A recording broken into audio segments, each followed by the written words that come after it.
ഹരേ രാമാം ഹരേ കൃഷ്ണാം. എല്ലാവർക്കും നമസ്കാരം.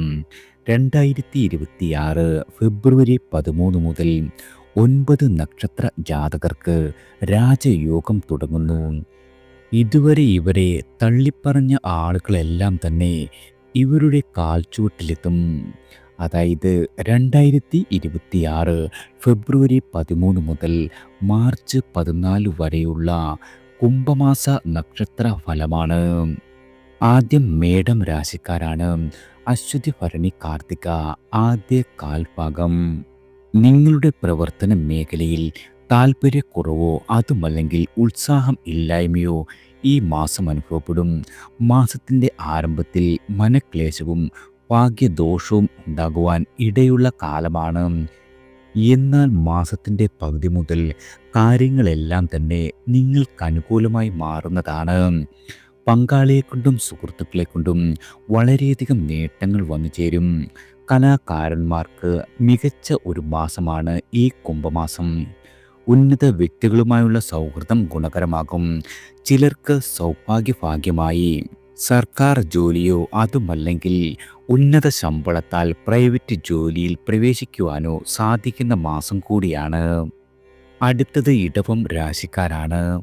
കാർത്തിക അവസാന മുക്കാൽ ഭാഗം, രോഹിണി മകയിരം ആദ്യ പകുതി ഭാഗം. ഈ മാസത്തിൻ്റെ തുടക്കത്തിൽ പല രീതിയിലുമുള്ള തടസ്സങ്ങൾ നിങ്ങൾക്കുണ്ടാകുമെങ്കിലും പിന്നീട് കാര്യങ്ങളെല്ലാം തന്നെ നിങ്ങൾക്ക് ഗുണകരമായി മാറുന്ന മാസമാണ്. അതുപോലെ തന്നെ ഉദ്യോഗാർത്ഥികൾക്ക് നിയമന ഉത്തരവ് ലഭിക്കും. ചിലർക്ക് സ്ഥാനക്കയറ്റം ലഭിക്കുവാനുമുള്ള ഭാഗ്യമുണ്ട്. രാഷ്ട്രീയ പ്രവർത്തകർക്കും വളരെയധികം സമയം അനുകൂലമാണ്. ഭൂമിയിൽ നിന്നും നിങ്ങൾ പ്രതീക്ഷിച്ച ഒരു നേട്ടം ഈ മാസം ഉണ്ടാകണമെന്നില്ല. പ്രവർത്തനങ്ങൾക്കനുസൃതമായ നേട്ടങ്ങൾ മാത്രമേ ഈ മാസം പ്രതീക്ഷിച്ചാൽ മതി. പൊതുവെ നിങ്ങൾക്ക് ദൈവാധീനം വളരെയധികം ഉള്ള കാലമാണ് ഈ കുംഭമാസം. അടുത്തത് മിഥുനം രാശിക്കാരാണ്. മകയിരം അവസാന പകുതി ഭാഗം, തിരുവാതിര പുണർതം ആദ്യ മുക്കാൽ ഭാഗം.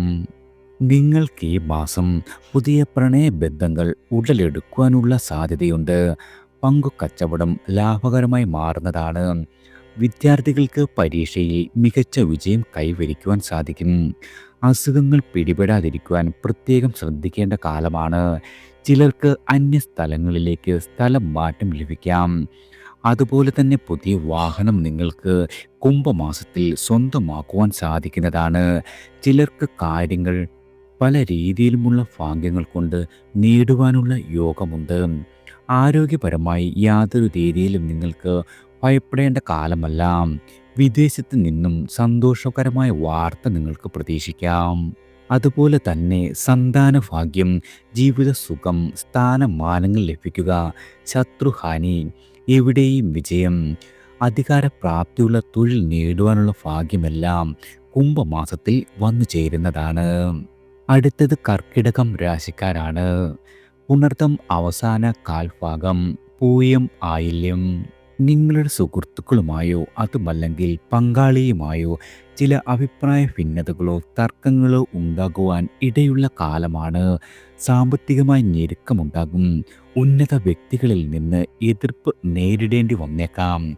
ജലദോഷം, പനി മുതലായ അസുഖങ്ങൾ പിടിപെടുവാൻ ഇടയുള്ള കാലമാണ്. എതിരാളികളെ കൊണ്ട് ചില ബുദ്ധിമുട്ടുകൾ ഉണ്ടാകാം. ഭാഗ്യദോഷം കൊണ്ട് ചില കാര്യങ്ങൾ നഷ്ടപ്പെടുവാൻ ഇടയുള്ള കാലം കൂടിയാണ്. തീർത്ഥയാത്ര, ദൈവിക ഭക്തിയെല്ലാം ദോഷകരമായ കാര്യങ്ങൾക്ക് പരിഹാരമാകുന്നതാണ്. അടുത്തത് ചിങ്ങം രാശിക്കാരാണ്. മകം പൂരം ഉത്രം ആദ്യ കാൽഭാഗം. നിങ്ങൾക്ക് ഈ മാസം കൂടുതൽ ചുമതലകൾ ഏറ്റെടുക്കേണ്ടതായി വരും. പഴയകാല സുഹൃത്തുക്കളെ കണ്ടുമുട്ടുവാനുള്ള യോഗമുണ്ട്. കോടതി കാര്യങ്ങളിൽ നിങ്ങൾക്ക് അനുകൂലമായ തീരുമാനമുണ്ടാകും.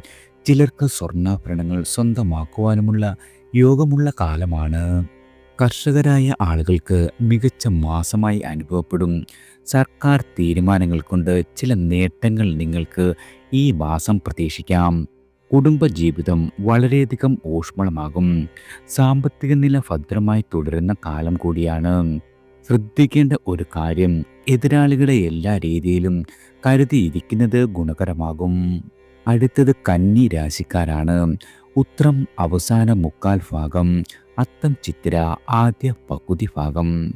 നിങ്ങൾക്ക് കുംഭമാസത്തിൽ യാത്രകൾ കൊണ്ട് ചെറിയ നേട്ടങ്ങൾ ഉണ്ടാകും. പൊതുവെ എല്ലാ രീതിയിലും മനസമാധാനം കുറവായി അനുഭവപ്പെടുന്ന കാലമാണ്. അപവാദങ്ങളും മറ്റും കേൾക്കുവാനിടയുണ്ട്. തൊഴിൽ രംഗത്തും ചില ബുദ്ധിമുട്ടുകൾ വന്നു ചേരും. ചിലർക്ക് വീട് വിട്ട് മാറി നിൽക്കേണ്ട ഒരു അവസ്ഥ വന്നു ചേരും. അസുഖങ്ങൾ മാറി മാറി ശല്യം ചെയ്യുന്നതാണ്. പ്രാർത്ഥനകളും മറ്റും മുടങ്ങാതെ നടത്തുവാൻ ശ്രദ്ധിക്കുക. പുതിയ സംരംഭങ്ങൾ തുടങ്ങുവാൻ കാലം നിങ്ങൾക്ക് യാതൊരു രീതിയിലും അനുകൂലമല്ല. എല്ലാ രീതിയിലും എതിർപ്പുകൾ ഉണ്ടാകുവാൻ ഇടയുള്ള കാലമാണ്. അതായത് സുഹൃത്തുക്കൾ വഴി വഞ്ചിക്കപ്പെടുവാൻ സാധ്യതയുണ്ട്. കേസ് വഴക്കുകളിൽ ചിലപ്പോൾ അകപ്പെടേണ്ടി വരിക. ശരീരസുഖക്കുറവ്, ശത്രുഭയം, തൊഴിലിൽ ക്ലേശങ്ങൾ, ധനവരുമാനക്കുറവ് എന്നിവ സാധ്യതകളാണ്. അടുത്തത് തുലാം രാശിക്കാരാണ്. ചിത്തിര അവസാന പകുതി ഭാഗം, ചോതി വിശാഖം ആദ്യ മുക്കാൽ ഭാഗം. പൊതുവെ നിങ്ങൾക്ക് വളരെയധികം ഭാഗ്യമുള്ള കാലമാണ് കുംഭമാസം. ഉദ്ദേശിക്കുന്ന രീതിയിലൊക്കെ പണം നിങ്ങൾക്ക് സമ്പാദിക്കുവാൻ കഴിയും. ബന്ധുജനങ്ങളുടെ സഹായം പ്രതീക്ഷിക്കാം. മക്കൾക്ക് പരീക്ഷയിൽ ഉന്നത വിജയം കരസ്ഥമാക്കുവാൻ സാധിക്കുന്നതാണ്. പ്രവർത്തന രംഗത്ത് മികവ് തെളിയിക്കുവാൻ സാധിക്കും. ഉദ്യോഗസ്ഥരുടെ പ്രീതി നേടുവാൻ പറ്റിയ കാലമാണ്. ആയതിനാൽ തന്നെ നിങ്ങൾക്ക് സ്ഥാനക്കയറ്റം ലഭിക്കുവാൻ ഇടയുള്ള കാലം കൂടിയാണ്. പെട്ടെന്നുള്ള യാത്രകൾ വരാം. അതായത് സർക്കാർ സംബന്ധമായി വളരെയധികം ഗുണമുണ്ടാകും. തൊഴിലിൽ വിജയം, സൽപുത്ര ഭാഗ്യം, ധനനേട്ടം, സർവ്വവിജയം, ഗൃഹ ഉപകരണങ്ങളുടെ വർധനവ് എന്നിവയെല്ലാം തന്നെ കുംഭമാസത്തിൽ ഫലത്തിൽ വരുന്നതാണ്. അടുത്തത് വൃശ്ചികം രാശിക്കാരാണ്. വിശാഖം അവസാന കാൽഭാഗം, അനിഴം തൃക്കേട്ട. നിങ്ങൾക്ക് വളരെയധികം ചുമതലകളും അംഗീകാരങ്ങളും മറ്റും ലഭിക്കുവാൻ ഭാഗ്യമുള്ള കാലമാണ്.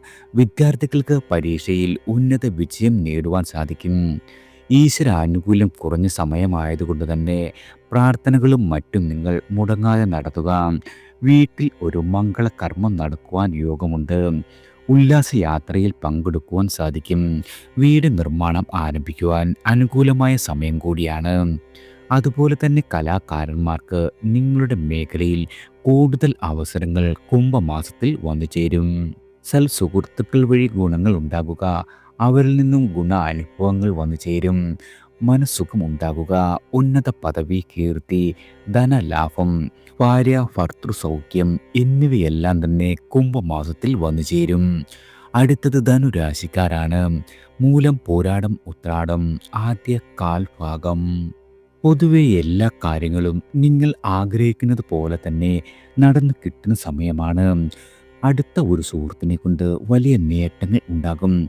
മംഗളകർമ്മങ്ങളിൽ പങ്കെടുക്കുവാൻ സാധിക്കുന്ന മാസമാണ്. സാമ്പത്തികമായ നില നിങ്ങളുടെ ഭദ്രമായിട്ടുള്ള കാലം കൂടിയാണ്. ചിലർക്ക് വീട് വിട്ട് നിൽക്കേണ്ട ഒരു സ്ഥിതി വന്നു ചേരാം. വിദേശത്ത് നിന്നും പ്രതീക്ഷിച്ച നല്ലൊരു വാർത്ത എത്തും. ഭാഗ്യം എല്ലാ രീതിയിലും അനുകൂലമായ കാലം കൂടിയാണ്.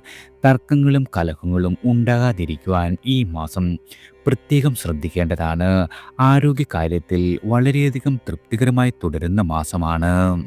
അടുത്തത് മകരം രാശിക്കാരാണ്. ഉത്രാടം അവസാന മുക്കാൽ ഭാഗം, തിരുവോണം അവിട്ടം ആദ്യ പകുതി. നിങ്ങൾക്കെല്ലാ കാര്യങ്ങളിലും വളരെയധികം ഉത്സാഹം തോന്നുന്ന സമയമാണ്. കായികരംഗത്ത് ശോഭിക്കുവാൻ കഴിയും. പുതിയ ചുമതലകൾ ഏറ്റെടുക്കുന്നതാണ്. അതുപോലെ തന്നെ പെട്ടെന്നുള്ള യാത്രകൾ ഈ മാസം വേണ്ടി വന്നേക്കാം. പങ്കാളിയുടെ സഹായം കൊണ്ട് പല കാര്യങ്ങളും കുംഭമാസത്തിൽ നിങ്ങൾക്ക് നേടിയെടുക്കുവാൻ കഴിയുന്നതാണ്. അതുപോലെ എതിരാളികളെ എല്ലാം തന്നെ ഒരു വശത്താക്കുവാൻ സാധിക്കും. പലതിനും ആദ്യം വിഘ്നം ഉണ്ടാകുമെങ്കിലും പിന്നീട് എല്ലാ കാര്യവും തരണം ചെയ്ത് മുന്നോട്ട് നീങ്ങുവാൻ സാധിക്കുന്നതാണ്. സൈനികരായ ആളുകൾക്ക് വളരെ മികച്ച കാലമാണ്. അടുത്തത് കുംഭം രാശിക്കാരാണ്. അവിട്ടം അവസാന പകുതി ഭാഗം, ചതയം പോരുരുട്ടാതി ആദ്യ മുക്കാൽ ഭാഗം. സാമ്പത്തികമായി മികച്ച ഒരു കാലമാണ് വന്നെത്തിയിരിക്കുന്നത്. വീടിനോട് ചേർന്ന് ഭൂമി വാങ്ങുവാൻ സാധിക്കും. സ്ത്രീകൾക്ക് ആഭരണങ്ങൾ സ്വന്തമാക്കുവാനുമുള്ള യോഗമുണ്ട്. കർഷകർക്ക് വളരെ മികച്ച കാലമാണ്. പങ്കാളിയുമായി ചെറിയ അഭിപ്രായ ഭിന്നതകൾ ഉണ്ടാകുവാൻ ഇടയുള്ള കാലമാണ്. വിദ്യാർത്ഥികൾക്ക് പഠന കാര്യങ്ങളിൽ പ്രത്യേകം ശ്രദ്ധ വേണം. നിയമപ്രശ്നങ്ങൾ രമ്യമായി തന്നെ കുംഭമാസത്തിൽ പരിഹരിക്കുവാൻ സാധിക്കും. നീണ്ട യാത്രകൾക്കുള്ള യോഗമുണ്ട്. പുണ്യകർമ്മങ്ങൾ അനുഷ്ഠിക്കുവാനും ഈ മാസം സാധിക്കുന്നതാണ്. സർവകാര്യവിജയം, ധനലാഭം, മനസ്സുഖം, കീർത്തി, ശരീരസുഖം, വിവാഹഭാഗ്യം, കുടുംബ ബന്ധുജനങ്ങളുമായി അഭിപ്രായ വ്യത്യാസമുണ്ടായിരുന്ന ആളുകൾക്ക് അവയെല്ലാം മാറി രമ്യതയിലും സുരുമയിലും കഴിയുവാനും ഈ കാലത്ത് യോഗം വന്നു ചേരും. അടുത്തത് മീനം രാശിക്കാരാണ്. പൂരുരുട്ടാതി അവസാന കാൽഭാഗം, ഉത്രട്ടാതി, രേവതി. നിങ്ങൾക്ക് ഗുണദോഷ സമ്മിശ്രമായ ഒരു മാസമാണ് ഈ കുംഭമാസം. അതായത് വരവിലും അധികമായ ചിലവുകൾ ഉണ്ടാകും. വിദ്യാർത്ഥികൾക്ക് പരീക്ഷയിൽ മികച്ച നേട്ടം കൊയ്യുവാൻ സാധിക്കുന്നതാണ്. ചിലർക്ക് പുതിയ വാഹനത്തിനും യോഗമുണ്ട്. പൊതുവെ അലസത തോന്നുവാനിടയുണ്ട്. മുതിർന്ന വ്യക്തികളെ വാദസംബന്ധമായ അസുഖങ്ങൾ ശല്യം ചെയ്യുന്നതാണ്. ഭൂമി ഇടപാടുകൾ വളരെയധികം ഗുണം ചെയ്യും. തീർത്ഥാടന യാത്രകൾ നടത്തുന്നത് കുടുംബജീവിതത്തിൽ വളരെയധികം സമാധാനം വന്നു ചേരാൻ കാരണമാകുന്ന മാസമാണ്. എല്ലാവർക്കും ഭഗവാന്റെ അനുഗ്രഹവും കടാക്ഷവും ഈശ്വരനാമത്താൽ വന്നു ചേരട്ടെ.